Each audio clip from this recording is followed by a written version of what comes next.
We are the Guinea Pig Collective. All will be assimilated. Resistance is futile. How you can imagine.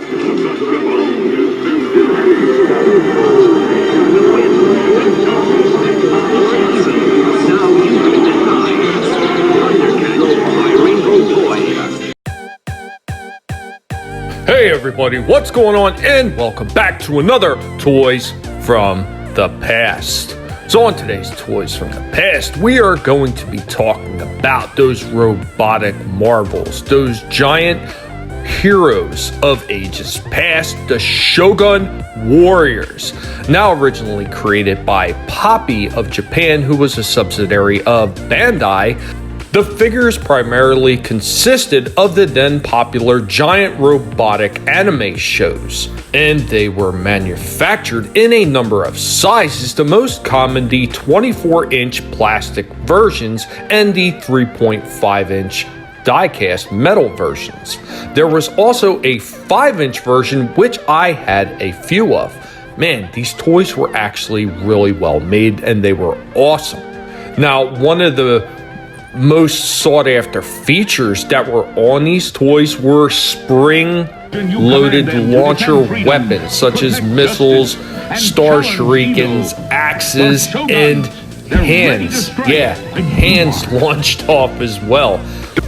The Shogun Warriors, Guy King with rocket boosters, Great Mazinga with rocket launcher. And a few of the die-cast toys actually had the ability to transform.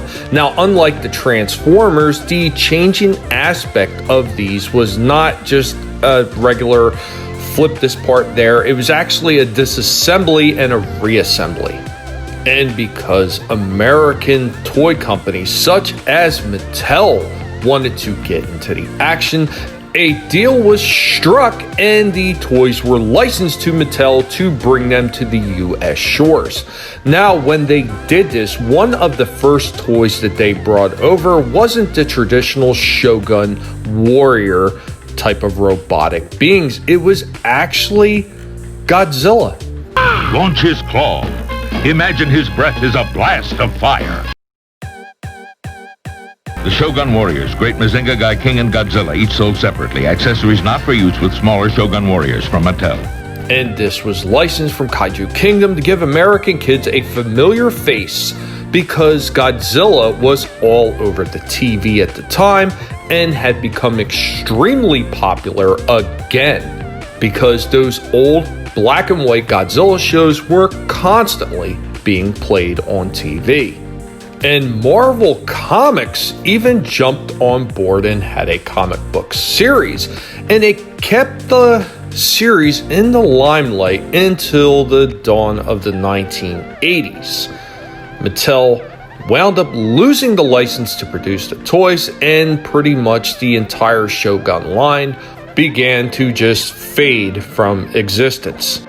And like most of those early toys from the 1970s, with all the missile firing and hand firing and everything else that was going on with launching projectiles off these toys, of course, these fell under the scrutiny of outraged parents that were worried that their kids were going to choke to death. I myself never had that problem when I was a kid playing with all these different toys, whether it was the Shogun series of toys or whether it was the Battlestar Galactica toys that had the firing missiles. I myself never sat there with an open mouth and shot these things at myself.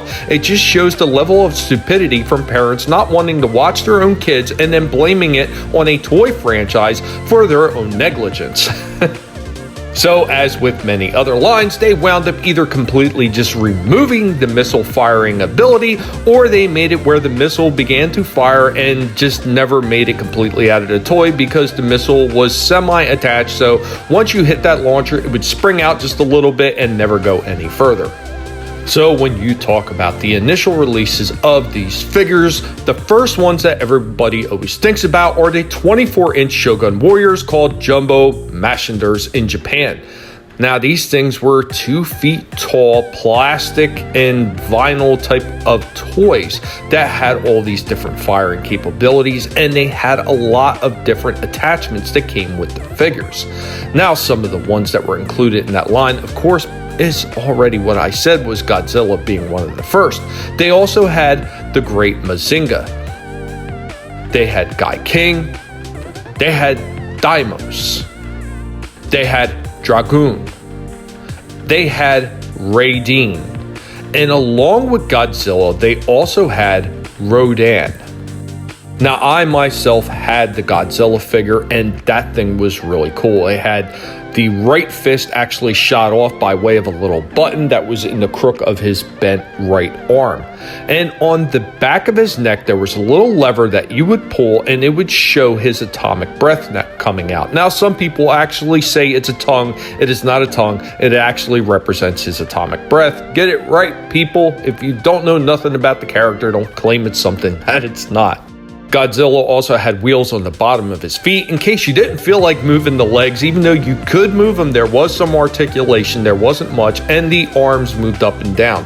Now, I don't recall the head moving at all, but the only other thing you had to watch out with this toy is that sometimes the tail would pop off, and it could be easily to misplace it. I mean, it was fairly large, but if you had a big enough area where you were playing, you probably could easily pop that tail off, not realize it, and wind up losing it. And apparently, a lot of people broke the toes off of their Godzilla. Now, I don't understand how they broke them off. I never did. And I mean, I guess it is what it is. Some people play a little bit more rough with their toys. Now, as far as any of the other 24-inch figures, I did not have any of them. I did, however, have quite a few of the 5-inch die-cast Shogun warriors. I had the Great Mazinga, I had Dragoon, and I had Poseidon. These things were pretty heavy duty because they were almost entirely die-cast, with a few exceptions like maybe their heads, of course their plastic shooting hands, and maybe whatever other attachments they had in way of maybe capes or weapons and chest plates and such and so on. Now, the last I knew that these were still sitting over in my father's house somewhere over the rainbow. One day I will have the opportunity to actually go up there and search for all these things and be able to bring them home. And in addition to the 5-inch, they also had what was called 2-in-1 Shogun Warriors. Now, these were actually some of the first transforming robots to be mass marketed in the US. And all the transformations and alternate modes were lacking. They could be considered, I guess in a small way, a predecessor to the Transformers and GoBots in a way. Although these were not exactly, because once again, these were more parts formers than they actually were transformers. There's actually a pretty huge difference between the way these change shape and the way that the GoBots and Takara's Transformers change shape. Now, among the figures in the 2-in-1 line was Dangard, Daimos, Voltros 5, Guy King, and Raiden. And in addition to the 5-inch, they also had 3-inch collector series. Now, these were almost entirely plastic. And I did have one of these in the way of the very nondescript looking Combatra. Once again, somewhere lost in the hordes of things that my father has jumbled in his house. And in addition, they took a page out of Mego's Micronauts line. Micronauts line, of course, being imported by Mego from Takara of Japan from their Microman line. Now, some of the things that Mattel wound up doing based on what they seen Mego doing was create Shogun action vehicles. I do recall having one of these vehicles, which was the Vertilift.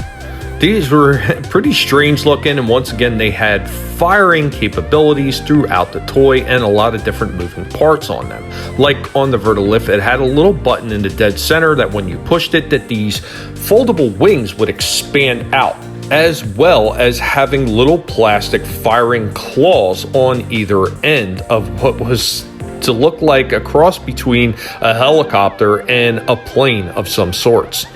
And I also had the action vehicle known as Solar, which was kind of strange because it had this UFO looking shape. It had two little arms that would fold up and down with little missiles that fired off the ends. But also in the dead center of the ship, it came with a little robot figure that you would actually fire out of the center of it. It was just a very strange little designed UFO looking toy, and it was kind of cool though, and it was almost entirely die cast once again, except for the foldable wings and the little plastic parts that fired off of it for the most part. And these toys actually, they could take a lot of abuse, because the ones I had actually wound up getting thrown around inside my dad's house because of just the way he was when things were left laying around, and they never broke except for my Godzilla, the 24-inch one. The lever on the back of his head, which was used to show off his atomic breath, actually broke in half. Although there was enough of the lever in there that you could still make that action work, it just wasn't quite the same without that big giant lever there, and who knows what happened to the broken half of it. More than likely my father probably tossed it in the trash. But all the smaller die-cast metal ones, I had never had a problem with any of them even coming close to being broken. It's just a testament to how well that those toys were made back then. And it really is a shame that this line did not last that long. Now, I could not find an actual start date for when Poppy of Japan under Bandai actually started producing these things in Japan, and they wound up showing up in Mattel on the US shores around 1977 or so. And it's a shame that it only lasted in the US shores for 3 years and was pretty much gone by 1980. I personally have fond memories of this line, and I actually enjoyed just the way that these toys look, because they had a cool and unique look to them that was not present in most other lines that were out at the time, besides the Microman and the Mego licensed Micronaut figures. Even the Zeroids, which had their own unique look, did not have the look that these Shogun figures had themselves. Anyway, guys, that's all I have to say on this one. Do you remember this toy line? Have you ever heard of this toy line? Do you even care about this toy line? Let me know what you think in the comments down below. And of course, as always, my friends, I am so glad that you spent time here with me on the channel today and watched this video. It truly does mean a lot to me.